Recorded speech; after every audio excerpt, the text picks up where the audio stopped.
প্রিয় শিক্ষার্থীবৃন্দ, আজকে আমরা অধ্যায়ভিত্তিক আলোচনায় চলে আসলাম। তো আমাদের প্রথম অধ্যায়ে দেখো যে আমাদের প্রথম অধ্যায়ে আছে হচ্ছে introduction to information and communication technology and computer system. এটা হচ্ছে প্রথম অধ্যায়ের নাম। তো এখন দেখো যে প্রথম অধ্যায়ে যে সকল বিষয়বস্তু আছে সেইগুলো আমরা প্রত্যেকটা ক্লাসে আলোচনা করব।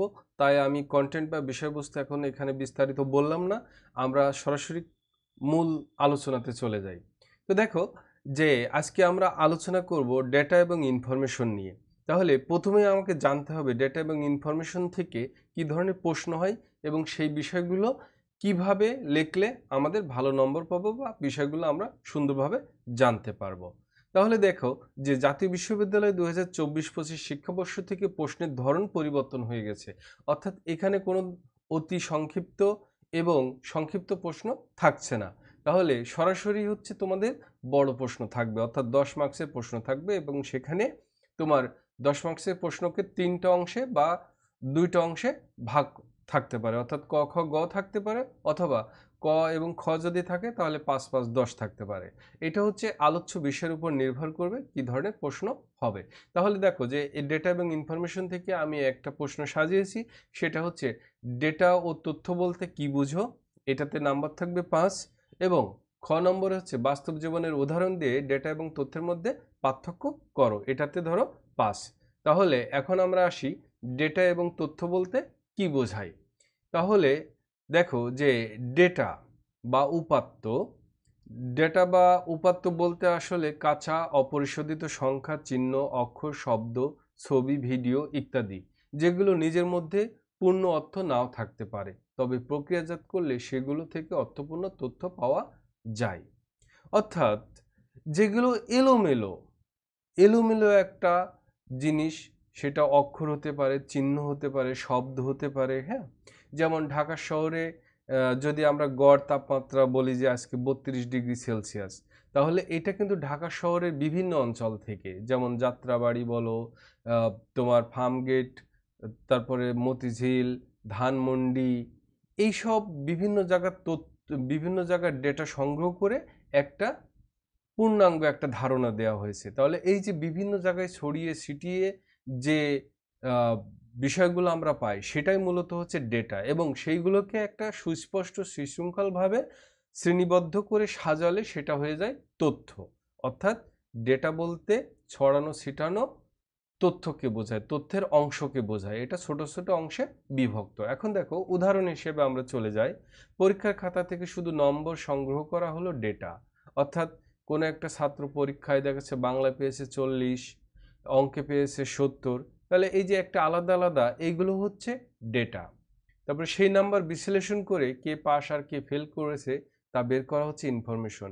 এখন সেই নাম্বার আমরা বিশ্লেষণ করে যদি গড় করি এবং সেখানে কে পাস করেছে কে ফেল করেছে, তাহলে সে অর্থাৎ সুশৃঙ্খলভাবে যখন আমরা বিষয়গুলো শ্রেণীবদ্ধ করব তখন সেটা হয়ে যাবে ইনফরমেশন বা তথ্য। এখন দেখো ইনফরমেশনের সংজ্ঞাতে আমরা আসি। ইনফরমেশন বলতে বোঝায় ডেটা প্রক্রিয়াজাত, বিশ্লেষণ বা সংগঠিত হওয়ার পর যে অর্থবহ ফলাফল পাওয়া যায়, তাই ইনফরমেশন। এটি সিদ্ধান্ত গ্রহণ ও সমস্যা সমাধানে সহায়তা করে। উদাহরণ যেমন ছাত্রদের কাঁচা নাম্বার। কাঁচা নাম্বার বলতে হচ্ছে প্রত্যেকটা বিষয়ে আলাদা আলাদা করে যে নাম্বারগুলো সংগ্রহ করা হচ্ছে, অর্থাৎ পরীক্ষার খাতায় যে নাম্বার পেয়েছে সেটাকে আমরা কাঁচা নাম্বার বলছি। এখন গড় নাম্বার, পাস ফেলের তালিকা বা র্যাঙ্কিং যখন করা হচ্ছে তখন সেটা হয়ে যাচ্ছে ইনফরমেশন। এখন আসো যে আমরা সবসময় একটা বিষয়ের গুরুত্ব দেব, সেটা হচ্ছে জাতীয় বিশ্ববিদ্যালয় যে রেফারেন্স বই আমাদেরকে দিয়েছে, সেই রেফারেন্স বই থেকে আমরা সবসময় যে কোনো জিনিসের সংজ্ঞা উদাহরণ দেওয়ার চেষ্টা করব। আমি সেটাকে সবসময় গুরুত্ব দিয়েই আলোচনা করব। তো দেখো যে Peter Norton introduction to computer গ্রন্থে কি বলেছেন ডেটা সম্পর্কে। Data consist of individual facts or pieces of information by themselves may not make much sense to a person.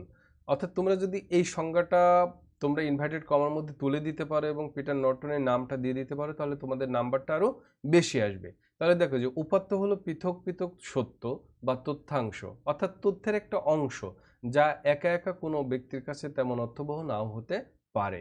তাহলে এখান থেকে আমরা যদি বিশ্লেষণ করি ব্যাপারটা, তাহলে দেখো যে ডেটা হলো কাঁচা তথ্য, যেমন সংখ্যা, তারিখ, নাম, মাপ ইত্যাদি। এগুলো নিজের তেমন কিছুই বোঝায় না, কিন্তু যখন এগুলো বিশ্লেষণ বা সংগঠিত করা হয় তখন তা থেকে অর্থবহ তথ্য বা ইনফরমেশন পাওয়া যায়। ডেটা এবং ইনফরমেশনের মধ্যে পার্থক্য আমি যেভাবে ছকটা দিয়েছি তোমরা সেভাবে একটু ছকটা স্ক্রিনশট অথবা ছবি তুলে রাখতে পারো। দেখো সংজ্ঞার ক্ষেত্রে কি বলা হয়েছে, কাঁচা অপরিশোধিত সংখ্যা, শব্দ, চিহ্ন বা পর্যবেক্ষণ। অর্থাৎ যেটা অপরিশোধিত, যেমন আমরা যখন খনি থেকে তেল তোলা হয় তখন কিন্তু সেটা অপরিশোধিত থাকে, সেটা কারখানায় এসে বিভিন্ন প্রক্রিয়ার মাধ্যমে আমরা ব্যবহার উপযোগী তেল বা খনিজ সম্পদগুলো পাই। তাহলে এই যে অপরিশোধিত জিনিস যেটা পরিশোধন করা হয়নি সেটা হচ্ছে ডেটা বা উপাত্ত। এরপরে তথ্য বলতে কি বুঝি, তথ্য বলতে প্রক্রিয়াজাত বিশ্লেষণকৃত ডেটা যা অর্থবোধক, অর্থাৎ তথ্য হচ্ছে একটা পূর্ণাঙ্গ অর্থ প্রদান করবে। এরপরে দেখো প্রকৃতি, এলোমেলো অগোছালো কাঁচামাল যা অর্থহীন হতে পারে। আর ইনফরমেশনে কি বলা হচ্ছে, সাজানো অর্থপূর্ণ প্রক্রিয়াজাতকৃত ফলাফল যা সিদ্ধান্ত নেওয়ার উপযোগী। এরপরে উদাহরণ দেখো যে 20, 25, 25, 30, 40, 50 শিক্ষার্থীদের প্রাপ্ত নাম্বার। এটা আসলে কোনো কিছুই তেমনভাবে মিন করছে না, কিন্তু যখন আমরা গড় নাম্বার এখানে বলছি, গড় নাম্বার 36, সর্বোচ্চ নম্বর 50, সর্বনিম্ন নম্বর 25, তখন কিন্তু একটা, অর্থাৎ এই গড় নাম্বার, সর্বোচ্চ নাম্বার, তারপরে সর্বনিম্ন নম্বর দেখে কিন্তু আমরা শিক্ষকরা একটা সিদ্ধান্ত নিতে পারি যে ছাত্রছাত্রীদের কোথায় দুর্বলতা এবং কিভাবে তাদের কোন বিষয়ে ভালো করতে হবে বা কোন বিষয়ের উপর গুরুত্ব দিতে হবে। তাহলে এটা হচ্ছে ইনফরমেশন। এরপরে দেখো সাধারণত সরাসরি কোনো কাজে লাগে না, অর্থাৎ ডেটা হচ্ছে সরাসরি তেমন কোনো কাজে লাগে না।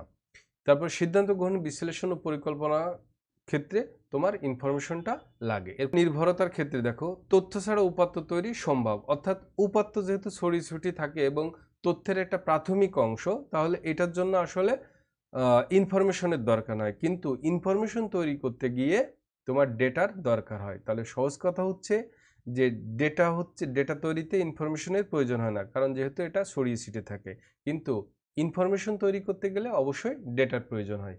এরপরে দেখো সহজবোধ্যতা, একা একা বোঝা কঠিন, আর ইনফরমেশন হচ্ছে সহজবোধ্য এবং ব্যবহারযোগ্য। সিদ্ধান্ত নেওয়ার ক্ষেত্রে ডেটা অপরিশোধিত বা প্রক্রিয়াজাতকৃত না হয় ডেটা থেকে সরাসরি কোনো সিদ্ধান্ত নেওয়া যায় না। তথ্য পরিশোধিত এবং প্রক্রিয়াজাত হওয়া, আমরা সহজভাবে এই বিষয়টাকে যদি এক কথায় বুঝতে চাই তাহলে ডেটা হলো কাঁচা বা অপরিশোধিত তথ্যাংশ। আবারও বলছি তথ্যাংশ, অর্থাৎ তথ্যের ক্ষুদ্র ক্ষুদ্র অংশ যেগুলো এখন অর্থবোধক বা বিশ্লেষণ হয়নি।